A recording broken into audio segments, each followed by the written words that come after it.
عايز أقول لك حاجة واحدة بس. لو فاتك قطار العملات اللي عملت 100 ضعف، فالمشروع اللي قدامك ده هو الفرصة التانية اللي ممكن ما تتكررش. أنا بتكلم عن لوماكس AI، العملة اللي ب5 مليون قطعة بس. 5 مليون، يعني ندرة حقيقية، مش عملات تانية المليار فيها بيتباع ببلاش. البريسيل مفتوح والعداد بيعد، واللعبة الكبيرة هنا إنهم ممكن يقفلوا البريسيل في أي لحظة، وأول ما يقفلوا العملة هتنطلق للسوق. يعني اللي هيلحق دلوقتي بسعر البريسيل هو اللي هيقدر يركب الموجة من بدايتها. والأحلى إنك مش محتاج رأس مال ضخم، تقدر تدخل وتأمن مكانك ب$15 بس.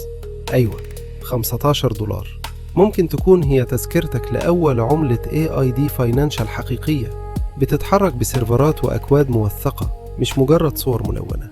أنا دخلت بنفسي، والخطوات قدامك مفيش أسهل منها. مجرد ربط محفظة وإيداع بسيط. مشروع ب5 مليون عملة وسعر دخولي $15. دي معادلة الندرة اللي بتخلق انفجار سعري. الكود بتاعهم موجود والشفافية عالية، والكل منتظر لحظة الإدراك. بقولك تاني، الفرصة دي مش هتفضل مفتوحة كتير. أنا مش جاي أقنعك، أنا جاي أوريك فرصة قدامي، وبحاول ألحقها قبل ما العداد يصفر. لو عايز تكون من الأوائل، الرابط تحت، وادخل بنفسك شوف الوايت بيبر، وما تلومش نفسك لو لقيت البريسيل كيف الفجأة.